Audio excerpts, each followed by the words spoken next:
and conviction. And this slogan resonates from every hilltop and every valley and in every village and in every town and in every city. They bury their martyrs in Pakistani flag, and this is the reality of Kashmir. What's most regrettable is that the Indian state and civil society have completely lost their moral compass. If this wasn't so, why would the majority of the Indian politicians, media persons and actors of civil society back occupation forces' bloodlust in AJK and indulge in an orgy of what one journalist calls a digital witch hunt? Why are the Kashmiri Muslims targeted en masse with such fury and ferocity? Mr. President, ladies and gentlemen, we reject the Indian doctrine of its iron fist going for the kill policy. This is a state terrorist coercive response to a political problem. We repudiate India's equally myopic policy of eliminating political idiom and dialogue vis-à-vis Hurriyat leadership and Pakistan. India has closed all doors for diplomacy. So be it. But this won't work. This has not worked in the past, and this is not going to work in the future. India must stop its three-pronged war against Pakistan.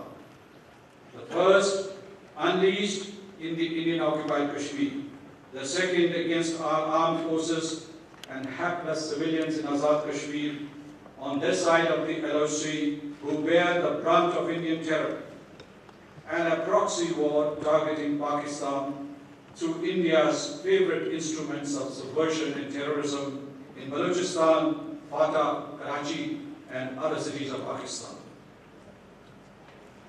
Over the decades, while Pakistan has sincerely invested its political will in bilateral talks, India has used them to deliberately procrastinate, to buy time, to annex and absorb the occupied territory.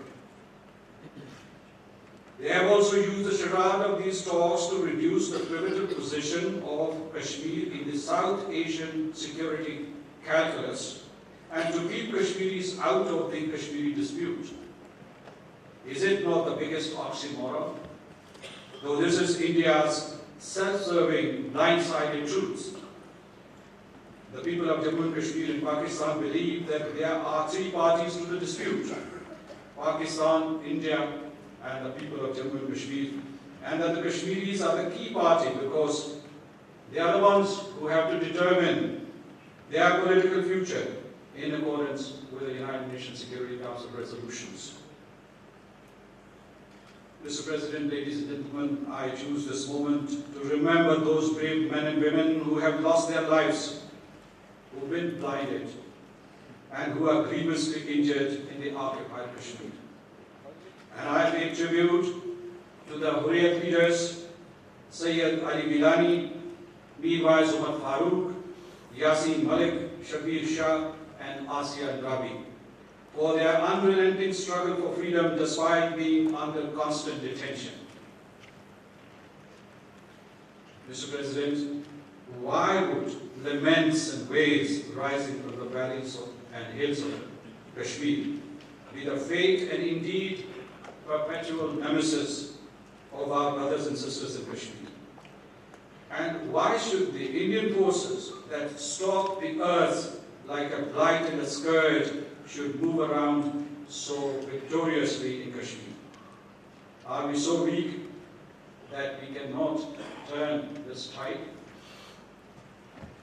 Let me assure everybody present here today and our Kashmiri brothers and sisters across the line of control that with courage, honor, and integrity, we will continue to pursue our political and diplomatic campaign and succeed in quashing India's aggression and its reign of terror in Kashmir. To achieve these objectives, we will, Mr. President, one, forge unity in our ranks. In doing so, we would not be intimidated by India's power or wealth. Two, we will go back to the international community's boardrooms, to the United Nations and other influential international forums to press and plead for our cause. Pakistan's diplomacy has successfully kept the issue of Jammu and Kashmir alive, despite India's diplomatic juggernaut pitted against the state of Pakistan. But we all agree that in order to attain the ultimate objective of the liberty of Kashmir, we would need to add new and creative instruments to our diplomatic repertoire, and we will have to change the tone and pace of our diplomacy.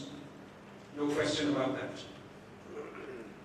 And three, we would leverage the strengths of our diaspora communities who have acquired substantial political and financial clout in their countries of adoption.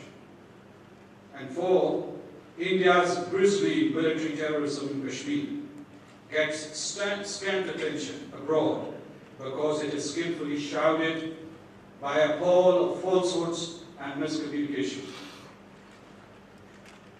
This evil deed is done not only by official Indian portals, but more effectively by its media networks and its assets embedded into the foreign media.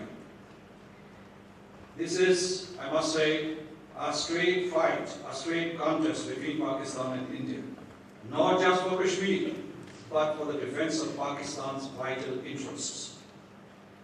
We need to upgrade our communication skills in the traditional and new media to tell the truth about Kashmir and to muster support for our dream called Pakistan.